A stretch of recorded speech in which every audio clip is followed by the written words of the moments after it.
Big stock screens पे कौन कौन से?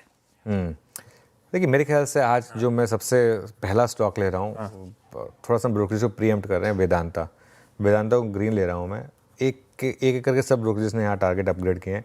CLSA ने 580 का टारगेट दिया है। वो कह रहे हैं कंपनी ने $6 बिलियन प्लस का EBITDA का गाइडेंस दिया है, जबकि पहले अनुमान था $5.7 बिलियन का। कोटक ने भी अपग्रेड किया है, टारगेट 450 से 550 किया है। सिटी ने भी टारगेट 500 से बढ़ाकर 585 किया है, और नुवामा ने भी टारगेट 601 से बढ़ाकर 686 किया है। सब मान रहे हैं कि Q3 में इनको वो NCLT का अप्रूवल मिल जाएगा, वो क्योंकि सभी का तो मिल ही गया। अब सिर्फ एक मामला रह गया मिनिस्ट्री ऑफ पेट्रोलियम का, वो शायद अगली सुनवाई में शायद क्लियर हो जाएगा।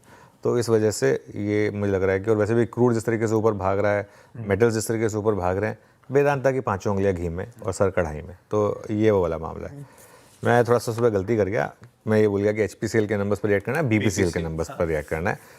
BPCL हालांकि OMCs काफ़ी चल चुके हैं आशीष, तो वो जो क्रीम ट्रेड थी ना, वो शायद निकल चुकी है। मोमेंटम हमने क्या राइड? हाँ, मोमेंटम हमने अच्छे से राइड किया, बहुत अच्छे से राइड किया, लेकिन नंबर्स अच्छे हैं। BPCL के भी नंबर्स में कोई दिक्कत नहीं है, जैसे IOC के नंबर्स थे, जैसे HPCL के नंबर्स थे, ऐसे ही BPCL के भी नंबर्स अच्छे हैं, तो इस वजह से ये रेडार पर रहेगा।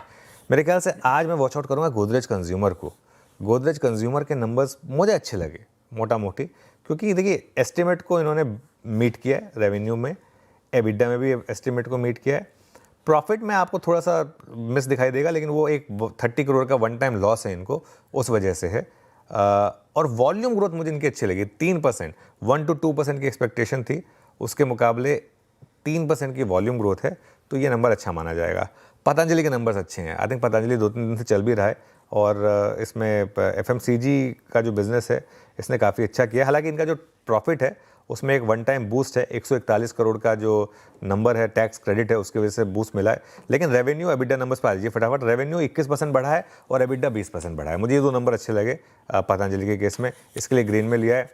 फिनिक्स मिल्स, थोड़ा सा फिनिक्स मिल्स की तरफ हम लोगों का झुकाव रहता भी है वैसे भी, पर्सनल कारणों की वजह से, लेकिन फिनिक्स मिल्स के नंबर्स आउटस्टैंडिंग है।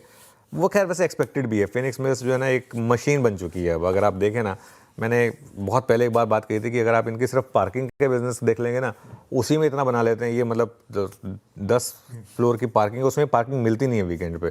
पूरे 7वें 8वें फ्लोर तक आधा घंटा लग जाता है पार्किंग करने में, है ना। 22% रेवेन्यू बढ़ा है, 29% EBITDA बढ़ा है, 39% प्रॉफिट बढ़ा है। नंबर्स अच्छे हैं, और ये स्टॉक जो है ना काफ़ी एक स्लोली स्टेडली गेनिंग वाला स्टॉक रहा है, तो ठीक है नंबर्स। यह है आज के बढ़िया से बिग स्टॉक्स।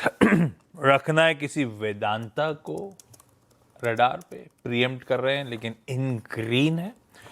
और वेदांता ने भी कहा है कि हम इस कैलेंडर ईयर तक वो डीमर्जर अप्रूवल आ जाएगा, तो देखते हैं।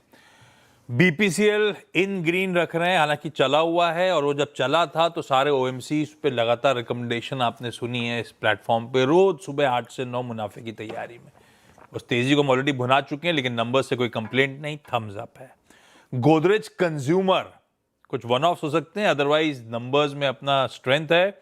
और अपफ्रंट बात हुई थी कि FMCG जब चार्ट GPT कर रहे थे कि अब वो स्टॉक्स भी आप रडार पर रखिए। लीजिए, गोदरेज कंज्यूमर भी स्क्रीन पे आ गया, पतंजलि फूड स्क्रीन पे है, अच्छे FMCG परफॉर्मेंस के चलते। और फिनिक्स मिल्स इसके Q2 अपडेट के चलते टॉप लाइन का तो अंदाजा था, ऑपरेशनली भी थम्स अप है। तो फिनिक्स मिल्स इन ग्रीन, ये है बढ़िया से आज के बिग स्टॉक्स।